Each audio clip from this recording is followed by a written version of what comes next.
Konawe, di jantung Sulawesi Tenggara, sebuah lingkarotan sederhana menyimpan makna yang jauh melampaui bentuknya.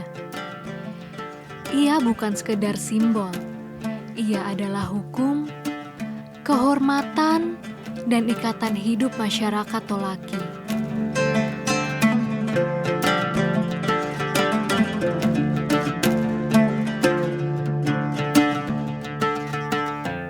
Islam tiba bukan melalui penaklukan. Ia hadir lewat jalur dagang dan hubungan kekerabatan. Dari pesisir Buton, ajaran itu bergerak ke pedalaman, memasuki wilayah kerajaan Konawe. Di Wawatobi, berdiri masjid tua yang menjadi saksi pertemuan adat dan syariat.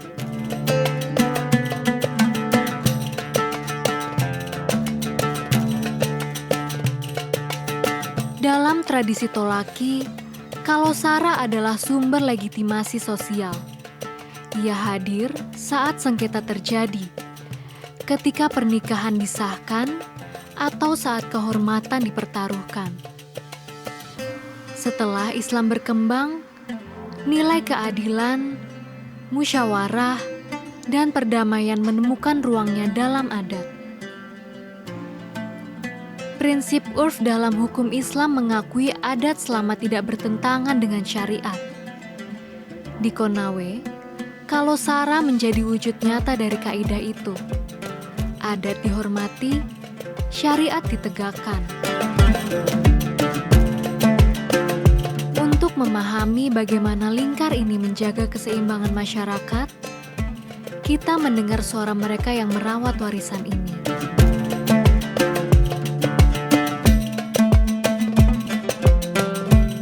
Kalosara ini, kalau yang pertama ya, kita bicara tradisi lisan. Ya, kalau dalam tradisi lisan orang Tolaki, dimanapun orang sepakat bahwa yang menciptakan kalau ini ya adalah Wekoila. Dia raja pertama atau ratu pertama di kerajaan Konawe. Salah satu alasannya, di beberapa epos memang ada persilaian, tapi itu sangat lemah. Bahwa kalau yang pertama itu muncul adalah Sarambe dulu. Sarambe dulu itu terkait dengan ini, 3 liter menjadi 1. Ya, ini dulu Mepoko Aso. Kemudian kedua, bahwa Wekoila ini yang menciptakan Kalo, itu adanya konflik dan integrasi dalam pembentukan kerajaan-kerajaan Nusantara. Kalau Japus Mangun itu terjadinya dulu konflik, baru bersatu, ya kan? Nah, itu terjadi konflik 3 kerajaan kecil, yaitu kerajaan Padangguni, kerajaan Besulutu, dengan kerajaan Wolosea. Mereka terjadi konflik, perang, maka datanglah Wekoila ini sebagai pendamai. Nah, makanya simpulnya 3 menjadi 1. Ya, dia bagilah struktur sosial 3 tadi ini, Anakia, Tonongapa, dengan Oata menjadi 1. Ini 3 dalam 1. Atau konsepsi Medulu Mepoko Aso. Itu kesatuan dan persatuan. Kalau berbicara tentang struktur sosial atau strategi sosial orang Tolaki di Konawe atau di Kerajaan Mekongga, itu sejak pembentukan awal dari Kerajaan Konawe itu terbagi 3. Yang pertama itu disebut dengan golongan atas atau high class, itu golongan elit ya, disebut dengan Anakia. Dan Anakia ini di situ ada golongan raja, disebut dengan Anakia Songo, bangsawan penuh, ada juga Anakia Dinaasi, Anakia Sakara. Itu kalau di Jawa itu disebut dengan Menak ya, atau Raden. Itu kelompok-kelompok elit bangsawan. Terus ada yang golongan kedua yang disebut dengan Tonongapa atau Tono Radio, atau kalau di Bugis itu disebut dengan Tomaradeka. Kalau kita Tono Merdeka. Jadi kenapa disebut Tonongapa itu? Ngapa itu adalah sebuah yang digambarkan masyarakat ini orang kebanyakan. Ngapa itu pelabuhan? Karena dulu orang bertemu itu dengan orang banyak atau masyarakat itu biasa di pelabuhan sebagai pusat pertemuan masyarakat atau area-area publik. Nah, sehingga disimpulkan sebagai Tonongapa. Nah, itu adalah golongan-golongan yang berada di tengah, itu pemangku adat, atau tokoh-tokoh atau yang melaksanakan tugas kehidupan sehari-hari dalam kegiatan kemasyarakatan, termasuk penghulu, yaitu para tolea, para pabitara, juru bicara, duta adat, kemudian yang fungsional seperti musehe, juru damai, wawai, itu adalah masuk golongan-golongan menengah, nah, itu middle class. Ada juga yang golongan terakhir, yaitu yang disebut dengan golongan oata, ya, atau golongan budak. Golongan budak ini juga terbagi bermacam-macam. Ada atai alaika atau alaika, itu disebut dengan budak dalam istana. Terus ada juga budak belian atau ata inoli. Ada juga budak karena tawanan perang. Ada juga budak karena atam binongai, karena dari hasil pengayauan atau penggal kepala.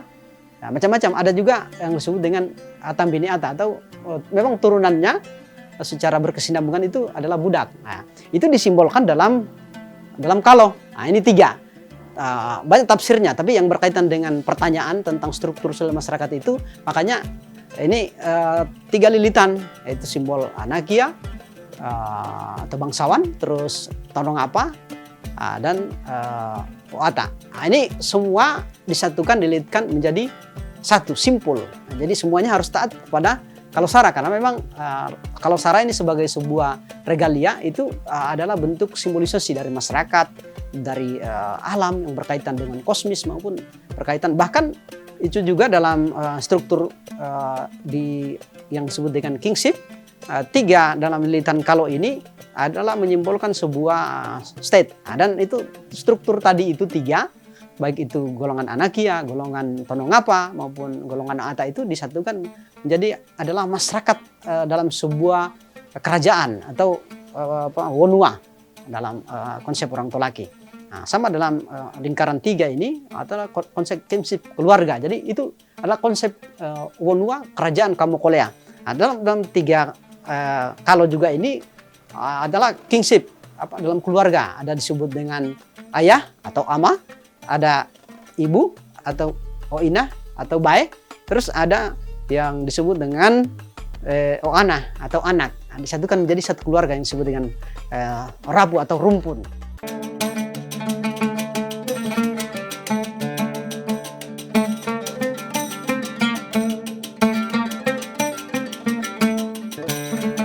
Jadi kalau kita lihat misalnya di seluruh sejarah ya, berdasarkan hasil penelitian, Islam itu masuk ke Sulawesi itu diperkirakan secara tepatnya itu di abad ke-16 dan abad ke-17.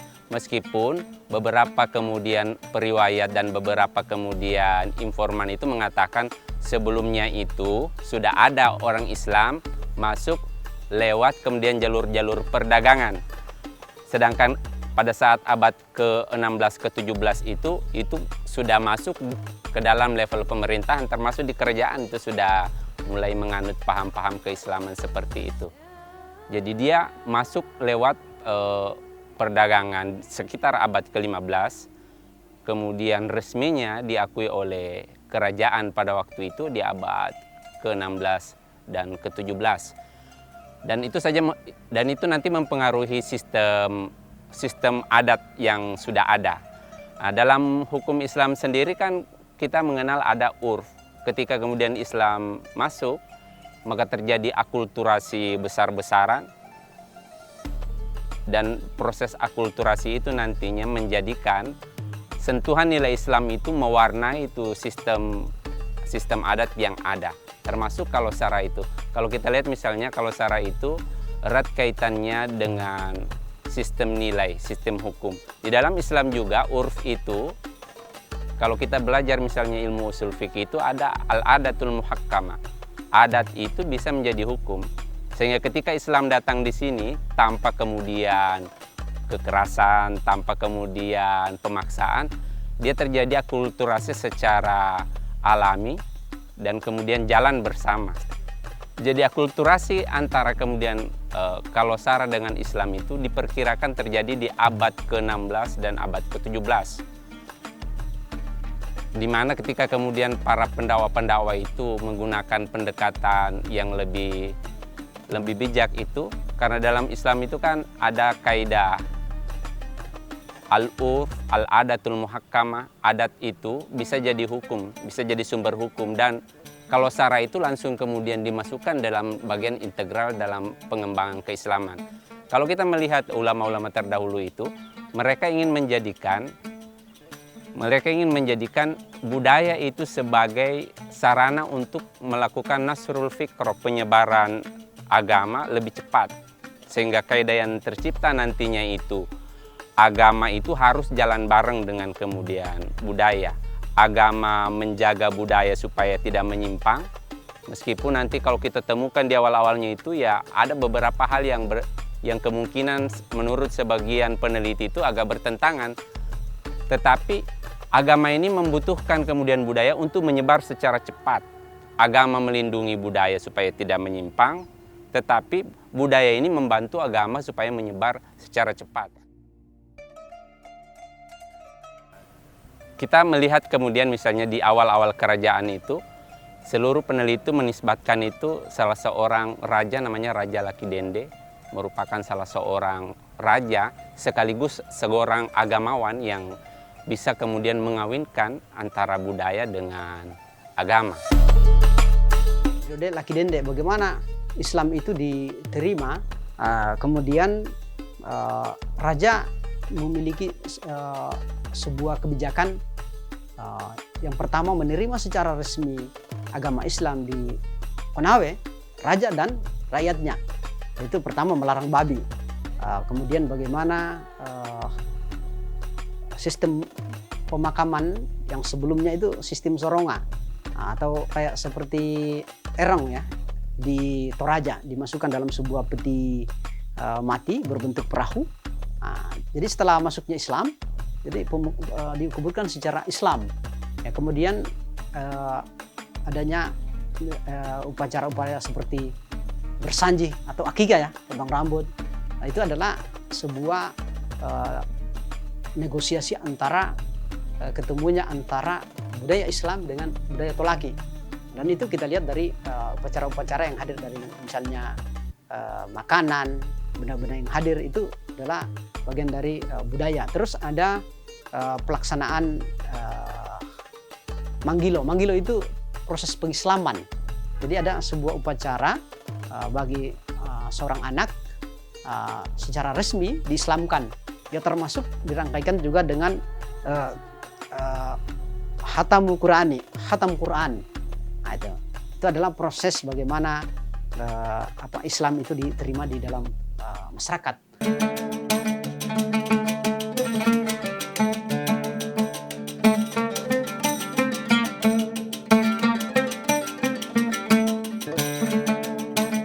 Kalau ini dalam menyelesaikan konflik, nah itu disebut dengan resolve konflik, baik itu konflik pribadi dengan kelompok, konflik pribadi dengan atasan, konflik pribadi kelompok dengan kelompok, maupun di luar kelompok orang sosial. Ada prinsip-prinsip yang dianut orang Tolaki dalam penerapan hukum adat itu menjadi falsafah bagi orang Tolaki. Inae konasara ye pinisara, inae liasara ye pinikasara. Bahwa siapa yang menjunjung tinggi adat, taat kepada adat, melaksanakan adat, dia akan dihormati, ditinggikan derajatnya, diperlakukan dengan baik, ya, disyaratkan. Ya. Sebaliknya, siapa yang tidak taat adat, ya, melanggar adat, dia akan dikasari, dihukum. Nah, kata dia ini bisa sebagai orang Tolaki, bisa sebagai orang yang datang.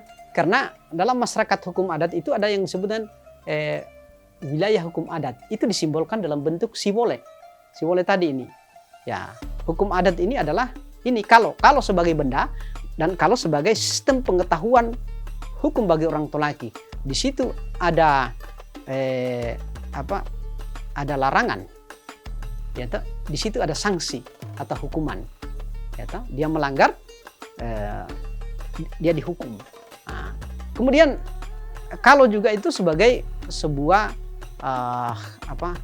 digunakan pada sarana penyelesaian perkawinan, baik itu perkawinan normal maupun tidak normal. Perkawinan normal misalnya orang meminang, ya, dengan bertunangan, ya. Terus ada perkawinan tidak normal, apa saja. Misalnya orang bawa lari, kalau di Bugis itu silariang, itu bisa diselesaikan dengan menggunakan kalo. Ya, terus ada misalnya dengan perkawinan kecelakaan, itu ada juga bentuk penyelesaian pakai kalo, resolusi konfliknya.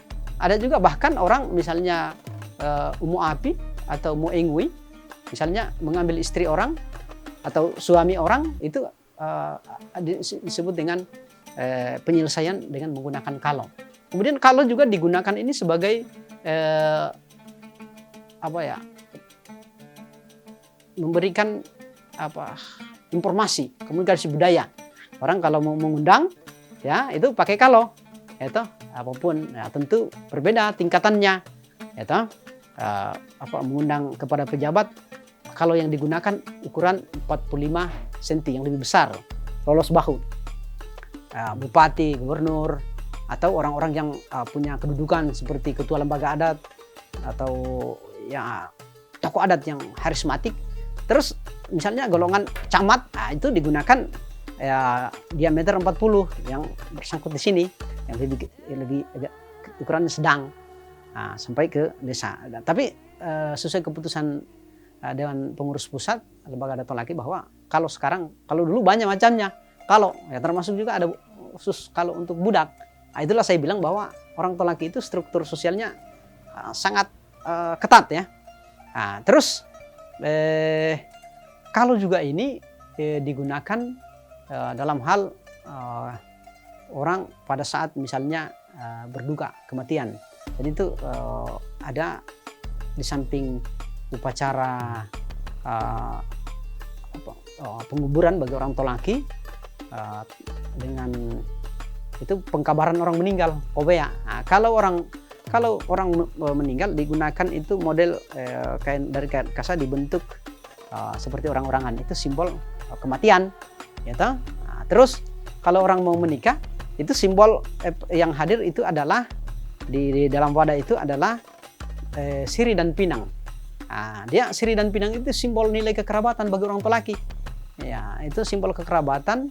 Kalau dulu orang datang kan menginang, disuruh menginang, mau bule setelah Tolaki. Makanya dalam ungkapan ai po bule-bule, ai po ini. Ini anda negara biten do ditino. Persembahan bahwa kita datang, kita sama-sama menginang, kita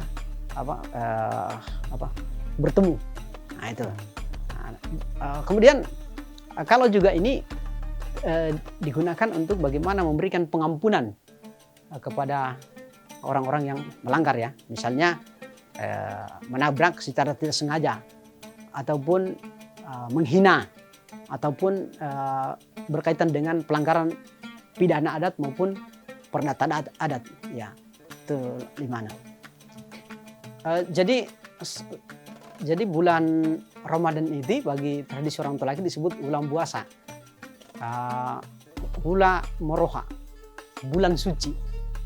Puncaknya itu yaitu perayaan yang disebut dengan Idul Fitri, Malapa. Disimpulkan sebagai dari menu makanan lapa, ya, lapa-lapa, ya. Itu dalam tafsir kebudayaan Tolaki itu bulan suci itu dalam kalau itu ada di tengahnya itu ada wadah yang disebut dengan siwole uwa. Itu simbol kesucian, ya toh, bahwa kita beramal, kita memaafkan orang dengan hati suci. Prinsip ate pute penamoroha. Kemudian dalam bersilaturahim, ya, merayakan Idul Fitri itu saling memaafkan dengan konsep, ya, medulu mepoko aso, ya, berhimpun bersatu. ajaran-ajaran Islam mengajarkan orang supaya bersilaturahim, berhimpun itu bersilaturahim, ketemu, gitu, ketemu, berinteraksi. Dulu itu adalah bersatu bagaimana dengan silaturahim ini di bulan puasa dapat menyatukan orang Tolaki, ya, menyatukan umat. Nah, makanya orang Tolaki itu prinsip-prinsip itu Idul Fitri ini tanpa membedakan di orang Islam maupun agama lain. Di dalam tradisi beberapa kampung-kampung di Tolaki itu, karena apa? Tradisi kalau Sara ini konsep di sini mewahai, gitu, persaudaraan. Nah, jadi sama orang merayakan ini, misalnya orang-orang kelompok saudara dari misalnya berkerabat orang Kristen ikut juga datang. Nah, silaturahim.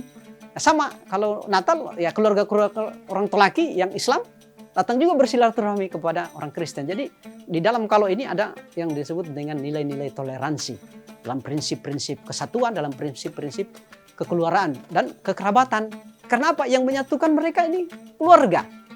Nah, jadi kan orang berlebaran, ya itu karena menjalin juga kekeluargaan. Ketemunya mudik, berkeluarga, ini kan ayah, ibu, anak, ketemu.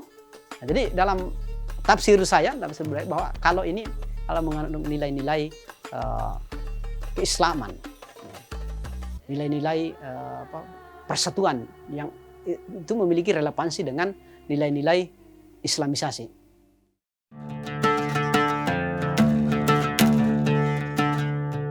Kalau Sara tetap melingkar, ia menjadi pengingat bahwa hukum bukan sekedar aturan, melainkan nilai yang hidup. Di Konawe, adat dan Islam tidak saling meniadakan. Keduanya berjalan seiring menjaga keseimbangan masyarakat Tolaki dari masa kerajaan hingga hari ini.